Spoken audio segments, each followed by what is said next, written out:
ኢራን አስቸኳይ ማስጠንቀቂያ አውጥታ በ6 ሀገራት ውስጥ ያሉ ታላላቅ የብረት ፋብሪካዎችን ኢላማ እንደምታደርግ ዛተች። ነዋሪዎችና ሰራተኞች ወዲያው ከአካባቢው ውጡ ስትል አሳስባለች። በተመሳሳይ የኢራን ባለስልጣን እስካሁን ለተፈጸሙባቸው ጥቃቶች አይን ለጠፋ አይን ማጥፋት በማለት ኢራን ከባድ ምላሽ እንደምትሰጥ አስጠንቅቀዋል። እስራኤል በበኩሏ አዲስ የጦርነት ስልት እንደቀየሰችና የጦር ቴክኖሎጂና ኤአይን በመጠቀም ለቀጣዩ ውጊያ እየተዘጋጀች መሆኗን ገልጻለች።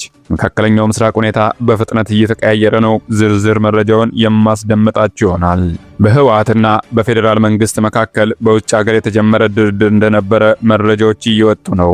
ነገር ግን ይህ ድርድር ውስጣዊ አለመግባባት ተከስቶ መቆሙ ተነግሯል።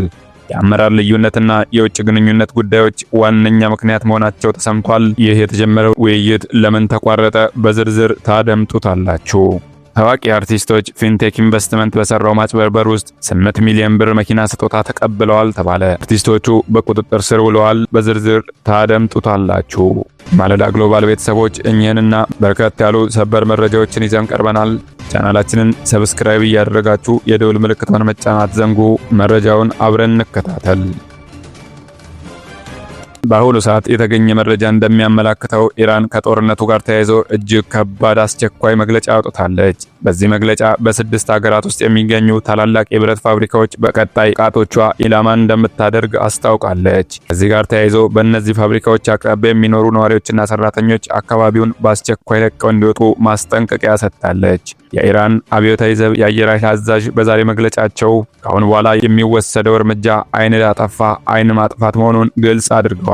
ይህ ቀድሞ በኢራን ላይ የተፈጸሙ ጥቃቶችን በተመሳሳይ ደረጃ ለመመለስ እንደታሰበ ማሳያ ተደርጎ ተወስዷል። ኢራን ኢላማ ያደረገቻቸው ፋብሪካዎች መካከል በእስራኤል የሚገኙ ፋብሪካዎች፣ በባህሬን ያሉ ግዙፍ ፋብሪካዎች፣ በዩኤኢ ያሉ የኢንዱስትሪ ተቋማት፣ በኩዌት ያሉ የብረት የኢንዱስትሪ ተቋማት፣ ሳውዲ አረቢያ ያሉ ትላልቅ ፋብሪካዎችና በኳታር ያሉ የብረት ማምረቻዎች ናቸው። ኢራን እነዚህ ቦታዎች ህጋዊ ወታደራዊ ኢላማ መሆናቸውን ገልጻ በቀጣይ ሰዓታት ውስጥ ጥቃት ልትሰነዝርባቸው እንደምትችል አስታውቃለች። ከዚህ በፊት የኢራን የውጭ ጉዳይ ባለስልጣን እስራኤል ከአሜሪካ ጋር በመተባበር በኢራን ውስጥ ባሉ የኃይል ማመንጫ ጣቢያዎችና የኒውክሌር ተቋማት ላይ ጥቃት ከተፈጸመ ከባድ ምላሽ እንደሚኖር አስጠንቅቀው ነበር። ከዚህም ጋር ተያይዞ እስራኤል አዲስ የጦር ስትራቴጂ ስልት መቀየሷ ተነገረ። እስራኤል የሚመጣው ጦርነት ከስካሁኑ ፍጹም የተለየ እንደሚሆን እየተናገረች ነው። ሰው ሰራሽ አስተውሎት ኤአይ፣ የሳይበር ጥቃት፣ የላቀ ቴክኖሎጂ፣ እነዚህ ሁሉ በአዲሱ የጦርነት እቅድ ውስጥ በጠንካራ ሁኔታ ልትጠቀማቸው እንደሆነ አሳውቃለች። እስራኤል ከፍተኛ ዋጋ ያላቸው ሚሳኤሎች በብርሃን ጨረር በሚሰራ አዲስ መከላከያ ስርዓት አይረን ቢም በስፋት በመጠቀም ለመመከት እየተዘጋጀች መሆኑንም ገልጻለች። ኤአይ በጦርነት ውስጥ ያለው ሚና በተለይ የዩኒት 8200 የደህንነት ክፍል መረጃን በፍጥነት በመተንተን የጠላትን እንቅስቃሴ መገንዘብ እንደሚችል ተገልጿል።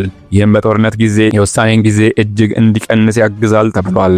ይህ በእንዲህ እንዳለ ዓለም አቀፍ የኢንተርኔት ስርዓት የሚሰራው በሰማይ አይደለም፣ በባህር ግርጌ ያሉ የፋይበር ኦፕቲክ ኬብሎች ላይ የተመሰረተ ነው። ከ95% በላይ የዓለም ኢንተርኔት ትራፊክ፣ ኢሜይል፣ ቪዲዮ ጥሪ፣ ባንክ፣ ግብይትና ስትሪሚንግ በእነዚህ ኬብሎች ይጓዛል። በቀይ ባህር ብቻ ከ17 በላይ የባህር ውስጥ ኬብሎች ያሉ ሲሆን አውሮፓን፣ እስያን፣ አፍሪካን የሚያገናኝ አስፈላጊ መስመሮች ናቸው።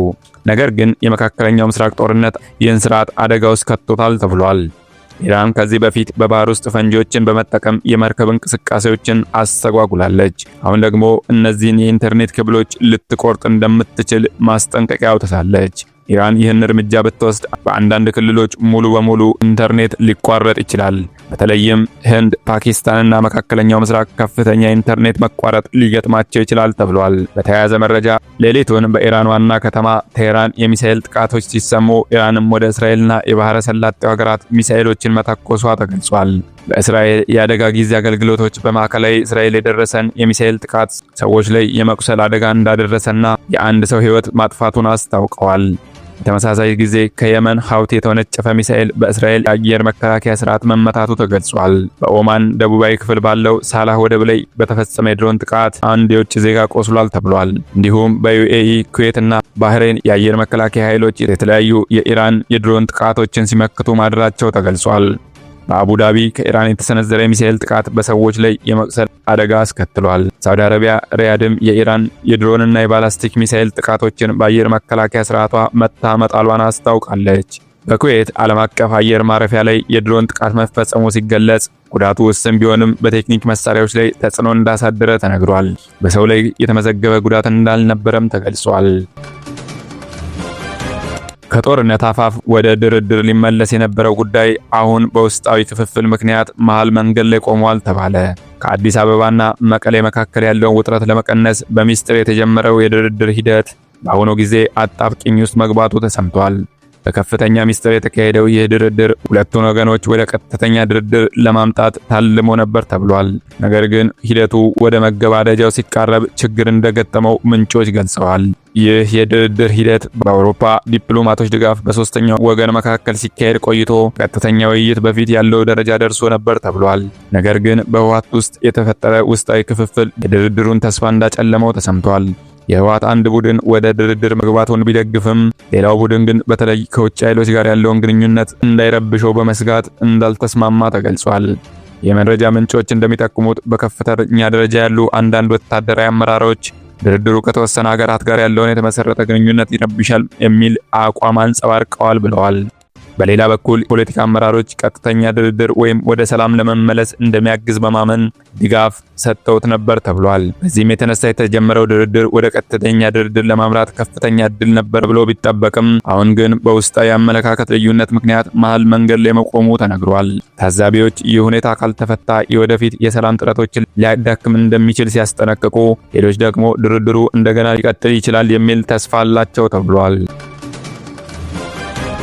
የኢትዮጵያ ፌዴራል ፖሊስ በአገር ውስጥ ከፍተኛ የፋይናንስ ማጭበርበር የፈጸመ የፊንቴክ ኢንቨስትመንት ድርጅት መስራቾችና ባለቤቶች ላይ ምርመራ አጠናቆ ወደ አቃቤ ሕግ መላኩን አስታወቀ። ተጠርጣሪዎቹ ዳንኤል ዮሐንስና ግርማይ ገብረ ሚካኤል የተባሉ ግለሰቦች ሲሆኑ ከ1200 በላይ ዜጎችን በማጭበርበር 1.7 ቢሊዮን ብር በላይ ጉዳት እንዳደረሱ ገልጿል። ተጠርጣሪዎቹ ተጎጂዎችን በ90 ቀናት ውስጥ መኪና ባለቤት ትሆናላችሁ በማለት 950 ሺህ ብር ቅድመ ክፍያ እንዲከፍሉ አድርገው ቀሪውን ደግሞ በ5 ዓመት ያልወለድ ብድር እንደሚያመቻቹ በማሳመን ገንዘቡን ተቀብለዋል ብሏል። ህዝቡን ለማሳመንም 148 መኪኖችን ከጅቡቲ እንደገቡ በማሳየት አንዳንዶችን ለግለሰቦች ሲያከፋፍሉ ቀሪዎችን ግን በድብቅ መሸጣቸው ተገልጿል። በተጨማሪም 350 እና 400 መኪኖችን ጅቡቲ ወደብ ላይ እንዳሉ የሐሰት መረጃ በማቅረብ ፖሊስ ከሷቸዋል። ተጠርጣሪዎቹ ከቻይና የመኪና ኩባንያ BYD ጋር ውል እንዳላቸው በማስመሰል ህዝቡን ሲያሳስቱ እንደነበረም ገልጿል። ተጨማሪም ታዋቂ አርቲስቶችና ኢንፍሉዌንሰሮች በማስተዋወቅ ስራ ውስጥ ተሳትፈው እንደነበር ጠቅሷል። አርቲስቶቹም እያንዳንዳቸው በአሁኑ የገበያ ዋጋ 8 ሚሊዮን ብር የሚገመት የBYD ሶንግ ፕላስ መኪና እንደ ስጦታ ተቀብለዋል ብለዋል። ፖሊስ በአጠቃላይ በ19 የተለያዩ ወንጀሎች ከማጭበርበር እስከ ገንዘብ ማጠብ መኒ ላውንደሪንግ ድረስ ክስ መመስረቱን ገልጿል። ምርመራውም ተጠናክሮ እንደሚቀጥል አሳውቋል። የማለዳ ግሎባል ቤተሰቦች መረጃዎቻችን ይህንን ይመስሉ ነበረ። ቻናላችንን ሰብስክራይብ ማድረግ እንዳይዘነጉ። ቸርን ሰንብት።